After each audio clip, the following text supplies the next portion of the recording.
السلام علیکم ورحمۃ اللہ وبرکاتہ۔ آپ نے دنیا کے بہترین قراء کی تلاوتیں سنی ہوگی۔ بہت خوبصورت انداز میں قرآن مجید پڑھنے والے بہت سے قراء کی دل سوز آواز میں تلاوتیں آپ نے سنی ہوں گی۔ آپ اگر بیت اللہ گئے ہوئے ہیں، وہاں پہ آپ نے امام کعبہ کی تلاوت اور دوسرے اماموں کی، اسی طرح مسجد نبوی کے امام، بہترین قرآن پڑھنے والے قاریوں کو آپ نے سن رکھا ہوگا۔ بہترین تلاوت کرنے والی محفلیں بھی آپ نے اٹینڈ کی ہوں گی، اور بہت ساری خوبصورت تلاوت کی آوازیں جو انسان کو اپنی طرف کھینچ لیتی ہیں آپ نے ضرور سنی ہوں گی۔ لیکن ایک تلاوت، ایک معصوم بچہ اتنی خوبصورت آواز میں اتنی دل سوزی کے ساتھ تلاوت کر رہا ہے کہ پوری دنیا کی توجہ کو اس نے اپنی طرف کھینچ لیا، ہر آنکھ کو اشک بار کر دیا۔ اس کی تلاوت ایک مرتبہ سننے کے بعد بار بار سننے کو دل کرتا ہے۔ وہ بچہ کہاں پہ ہے، اس کی تلاوت میں کیا کشش ہے، یہ تو میں آپ کو ابھی سنانے لگا ہوں۔ لیکن آپ دیکھیں جو اس نے تلاوت کی ہے،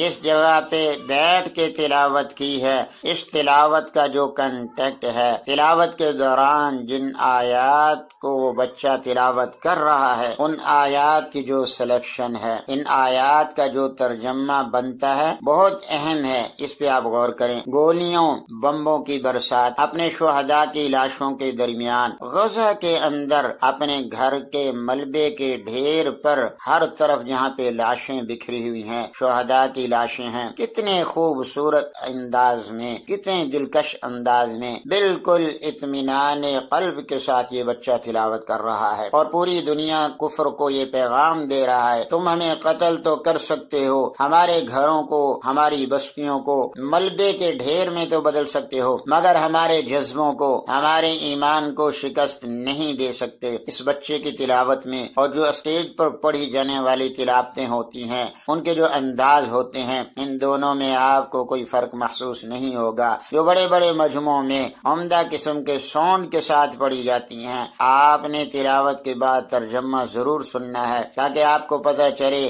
ان کے حوصلے، ان کے جذبے کس قدر بلند ہیں۔ اتنی ساری قربانیاں دینے کے باوجود یہ لوگ کس طرح سوچ رہے ہیں، ان کو اللہ تعالیٰ کی مدد اور نصرت اور اللہ تعالیٰ کے وعدوں پر کس قدر بھروسہ اور یقین کامل ہے۔ اللہ رب العزت ہمارے فلسطینی مظلوم بہن بھائیوں کی مدد فرمائے۔ اب آپ تلاوت سے وَلَنَبْلُوَنَّكُمْ بِشَيْءٍ مِّنَ الْخَوْفِ وَالْجُوعِ وَنَقْصٍ مِّنَ الْأَمْوَالِ وَالْأَنفُسِ وَالثَّمَرَاتِ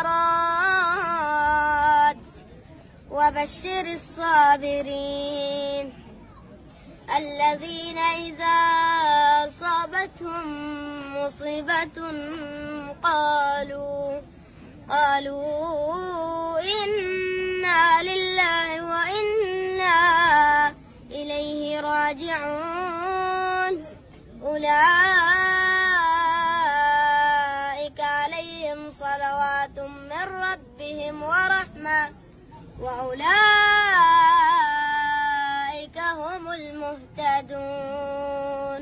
اور ہم کسی قدر خوف اور بھوک اور مال اور جانوں اور میووں کے نقصان سے تمہاری آزمائش کریں گے، اور صبر کرنے والوں کو بشارت سنا دو کہ ان لوگوں پر جب کوئی مصیبت واقع ہوتی ہے تو کہتے ہیں کہ ہم اللہ ہی کا مال ہیں اور اسی کی طرف لوٹ کر جانے والے ہیں۔